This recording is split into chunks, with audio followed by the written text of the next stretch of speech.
Whether you have a toddler who gets super bored and whiny during sacrament meeting or a teen who just doesn't really love church, you're going to love these tips on how to help your kids actually love church.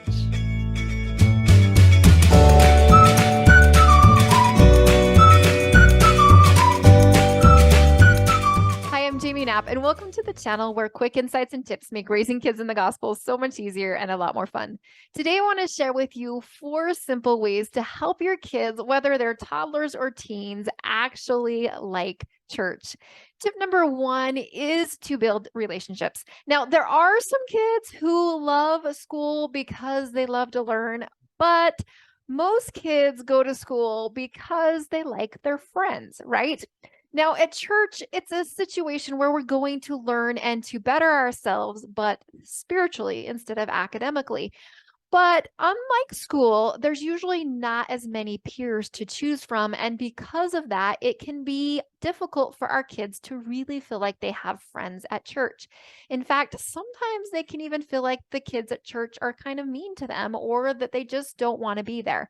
There's a good probability that they don't really have a bestie at church. So how do you help them actually enjoy that time at church? Well, one thing you can do is to find other adult friends and mentors. Now, what do I mean by that? I have prayed for my kids since they were babies, that as they grew up, there would be people in their lives who were trusted adults who could be their mentors, who, when they became teenagers and didn't want to listen to me, they would listen to them, right? That my kids would look to these people and take advice from them and that it would improve their lives.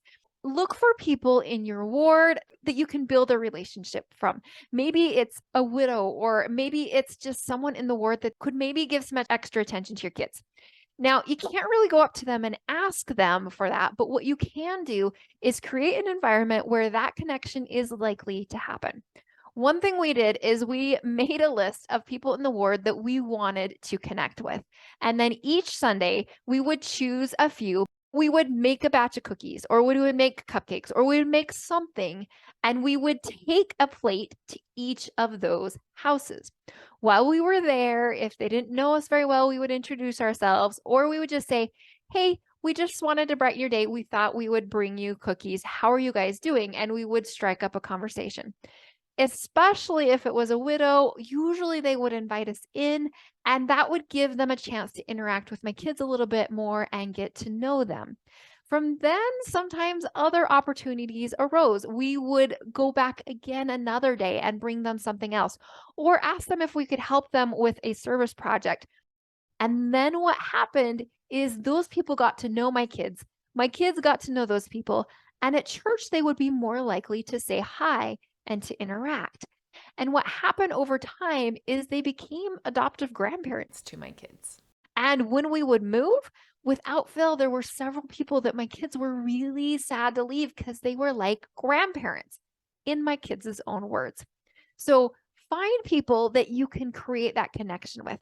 That way, when your kids go to church, even if their bestie is not there are people that care if they show up. They are feeling love from other people in the ward, and it's a place that they are more likely to be. Tip number 2 is to help them feel love from you while they're at church.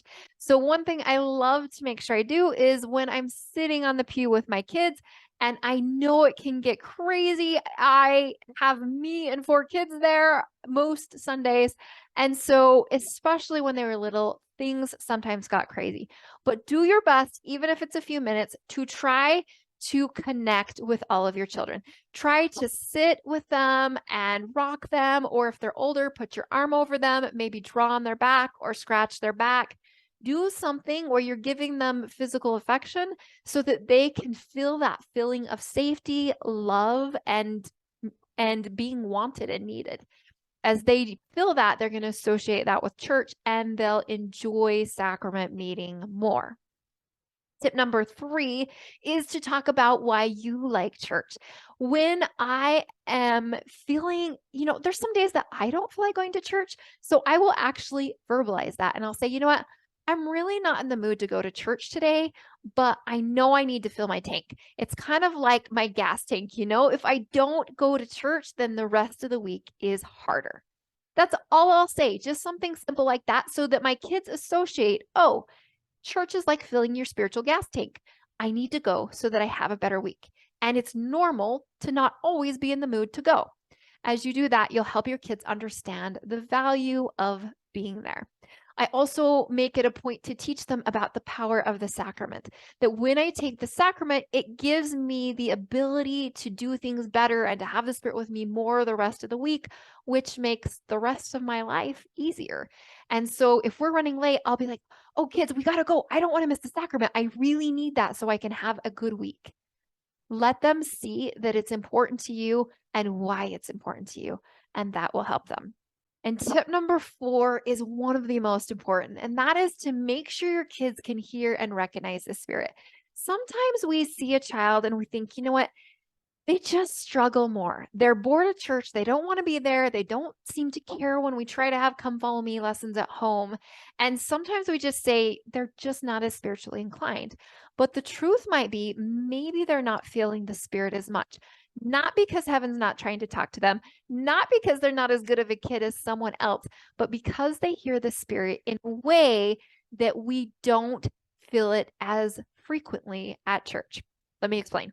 Just like your kids have different learning styles, some are more visual, some are auditory, some really want to be hands-on. Your kids also have different spiritual learning styles.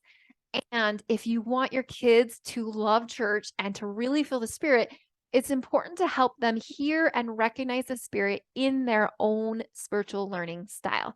If that's something you'd like to learn more about, be sure to check out the video. It's in the comments below. I'll take you through all of the spiritual learning styles, how to know which one your kid is, and also how to help them feel the Spirit in their language so that they can strengthen their testimony and enjoy the things that will bring them spiritual strength.